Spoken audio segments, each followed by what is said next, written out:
That's what you call standing on business right there. Oh, makes contact, devastating shot. This dude is about to leave his feet. He is stunned. He is petrified. He's ragdolled him. Flapjack, pancake, it's a wrap. This dude wears a neck roll, guys. So this guy is about business on the field. When was the last time you seen a guy wear a neck roll? Midwest corn-fed type of offensive lineman that just is about his business. Oh my gosh. This dude, he looks like he got hit by a train. Getting crushed by a building is exactly what we're talking about right here. That is a pancake action, the best I've seen so far out of all these prospects. This guy is a ragdoller, a manhandler, a bully. More manhandling, more flapjack action, more short stacking. Let's check those. Boom. That man has left his feet. I don't know if you can see it because he's in white and they're in the snow. Dude's feet is in the air. He looks like, Uncle Phil's throwing Jazzy Jeff out of the building right now. Speaking Sumerian, the oldest language in human history. I can't explain Yo, it. it's your boy, Big Mike Raider. And we're here for day 2 of the 30 days, 30 prospects, where today we are covering Ashton Jeanty out of Boise State. Everybody knows him. He's almost a household name at this point, guys. He is what people are calling a generational talent. You guys know what he did in college his senior year, running over 2,500 yards, 30 total touchdowns, second place in the Heisman Trophy race. Probably should have won it, but that's a whole different story, man. But we'll get into the strengths and weaknesses. And we'll also do some pro comps, right? I'm hearing LaDainian Tomlinson. I'm hearing Alvin Kamara. We'll get into it, guys. But if this is your first time here, make sure you guys like the thumb, hit the sub, and share with your folks. I guess I should also explain what the 30 days, 30 prospects is, right? This is not a top 30, a top 30 ranking as far as 1 through 30, who's the best player. We're not doing that. It is the 30 best players that I think the Raiders will draft in the 7 rounds that we do have allotted for us. So I'll go over some first round people who I think is a realistic scenario, a realistic situation that the Raiders can get into and draft this person. And I'll explain the pros and cons. I'll give an analysis. If it's trenches, I'll do a breakdown because I love the trenches. If you don't know, now you know. Second round, we'll do the same thing. A couple of guys that I'm looking at, third round, and so on. So that is the 30 days, 30 prospects. It is not a top 30. So the first day was Teteroa McMillan. McMillan is not, I'm not saying that this guy is number 1 on the list. He just happened to be on the first day. So we got that out of the way, guys. Ashton Jeanty, let's talk about him, right? Boise State, this guy, hey, they're saying generational talent, like I said. Some of the pros from Ashton Jeanty: dense, compact frame for good center of gravity and balance. And this is from PFF.com. So shout out to PFF, of course. We all love PFF for one reason or the other. But let's continue with the pros. Long speed, adequate to break off big runs in the NFL. You've seen it. He ran for like 50-plus yards like 9 times his senior year. I mean, for him to go about like 2,600 yards, coming up like 28 yards short of that all-time record that was set by Barry Sanders in the 80s. You got to break for some long runs in that type of situation. Naturally soft hands in the receiving game. He can break for some catches in the backfield. He didn't do so much this past season, but his junior year, he had over 500 yards receiving. So he has the capability of doing so, contrary to some people's belief.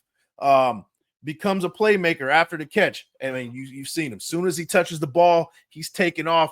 He's doing big things once he gets the ball, and he's going for 6 damn near every time. So that's one of them. Another one, does not shy away from contact. Now, if you saw some of his games, particularly in that college football playoff against Penn State, it looked like some of his offensive linemen were getting dominated by that defense. And there's nothing to slouch at a Penn State defense taking advantage. That's a great defense, right? But he was breaking the first tackle, the second tackle, the third tackle.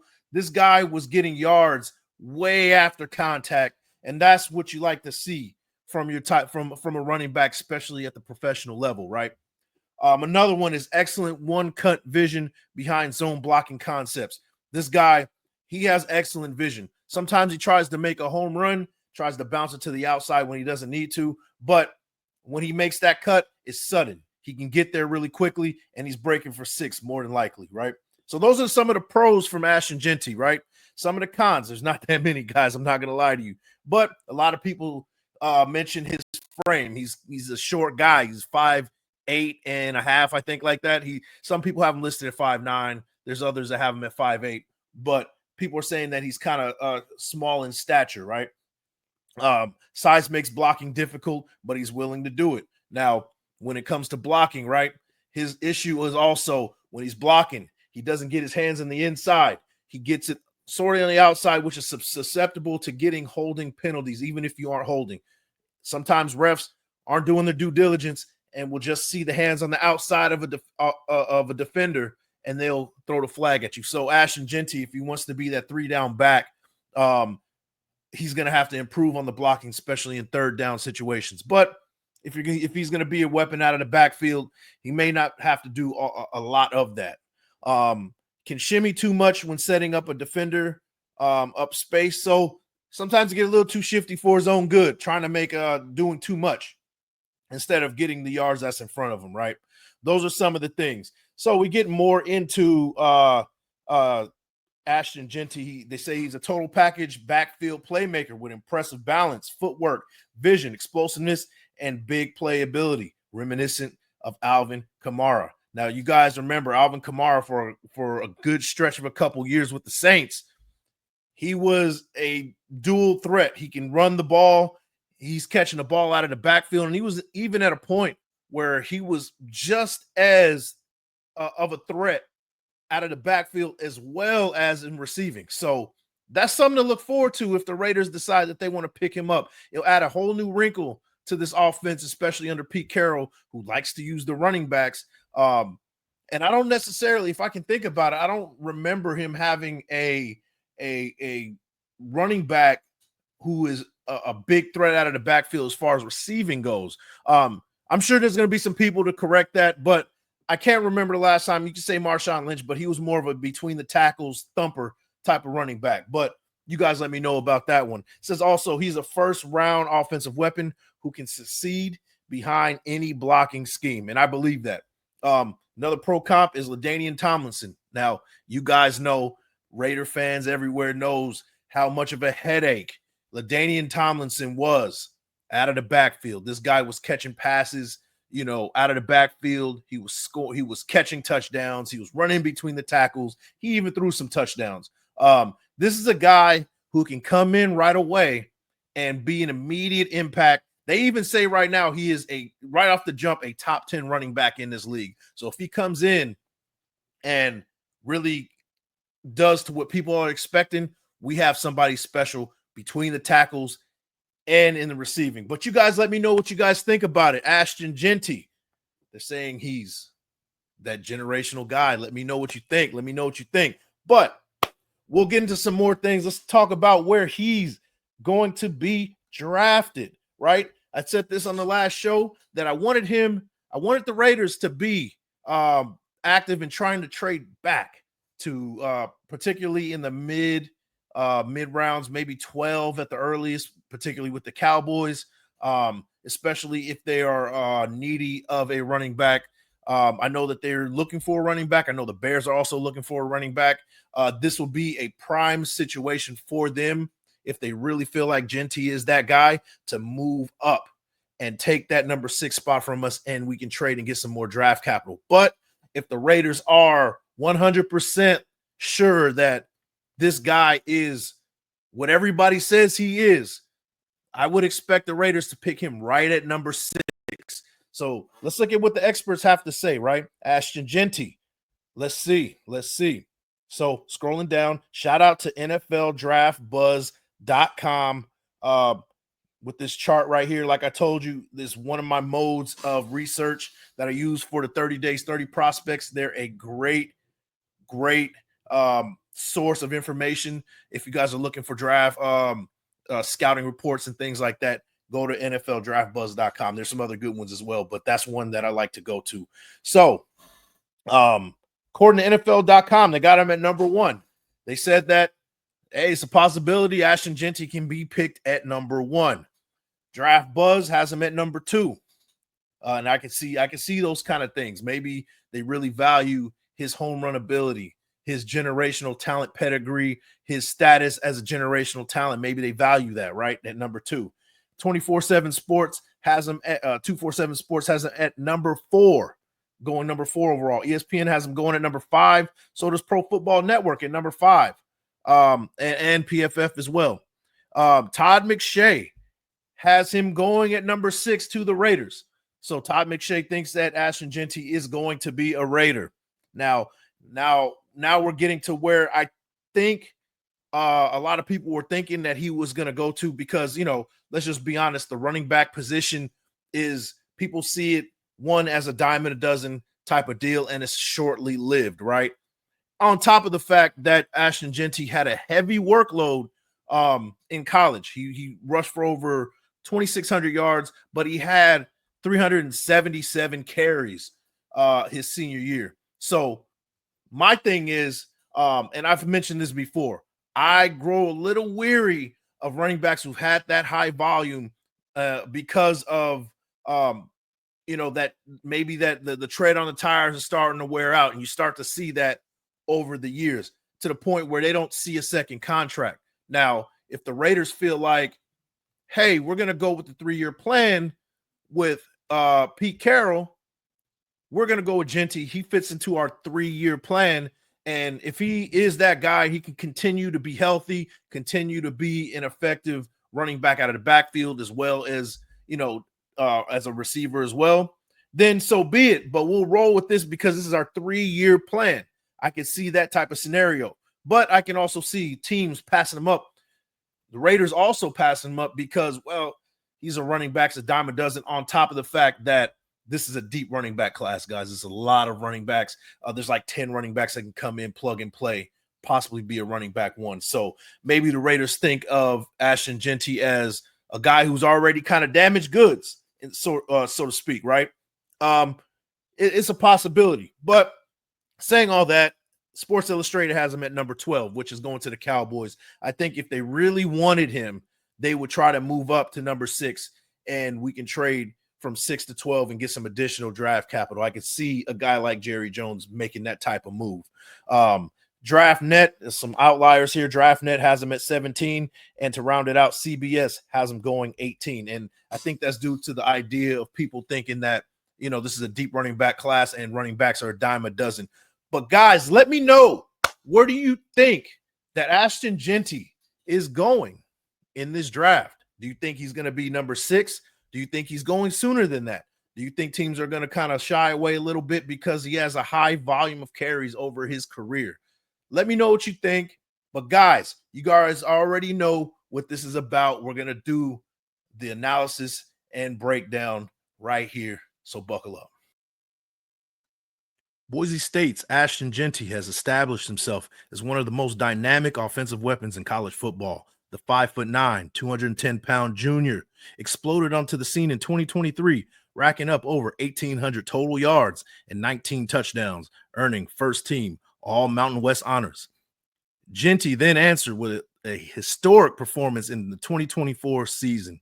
He rushed for 2,601 yards on 374 carries, averaging 7 yards per carry, and scored 30 total touchdowns, earning first-team All-American, the Doak Walker Award, and his second consecutive Mountain West Offensive Player of the Year honor. A true dual threat, Jeanty's blend of power, agility, and receiving prowess has scouts projecting him as a top 10 pick in the 2025 NFL Draft. Jeanty's strengths start with his elite contact balance. He bounces off would-be tacklers with ease and keeps his legs churning through traffic. His burst through the hole is noticeable on film, allowing him to turn small gains into chuck plays consistently. What sets Jeanty apart from many backs in this class is his versatility. He's just as dangerous catching passes out of the backfield as he is pounding the rock between the tackles.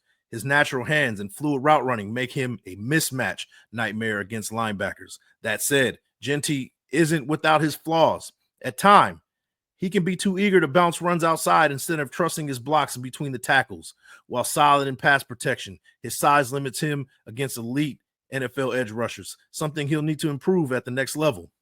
Some scouts also question if his frame can handle a full NFL workload over a 17-game season.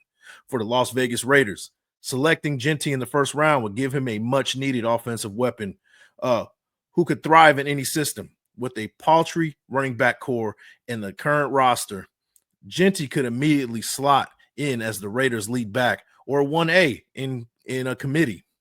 His receiving ability gives the Raiders offense an added dimension, allowing them to attack defenses in ways they struggled with in 2024.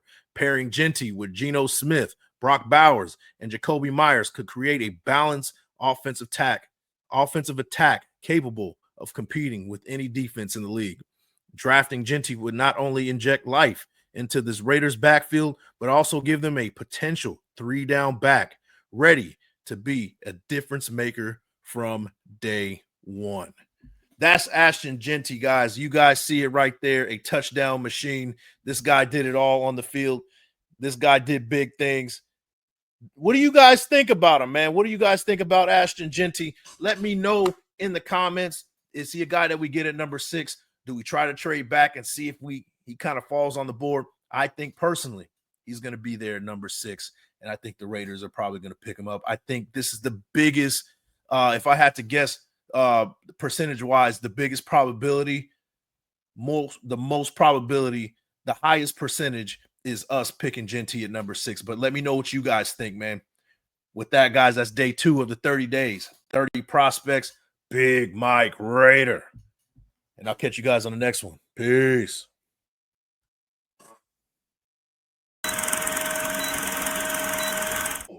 That's what you call standing on business right there. Oh, makes contact. Devastating shot. This dude is about to leave his feet. He is stunned. He is petrified. He ragdolled him.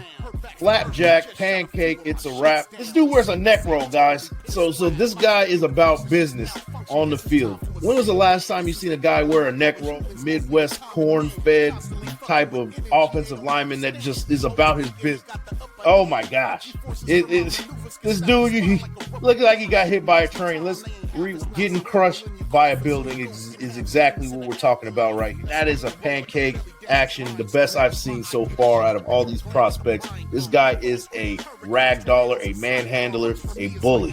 More manhandling, more flapjack action, more short stacking. Let's check those. Boom. That man has left his feet. I don't know if you can see it because he's in white and they're in the snow. Dude's feet is in the air. He looks like, Uncle Phil's throwing Jazzy Jeff out of the building right now. Speaking Sumerian, the oldest language in human history. I can't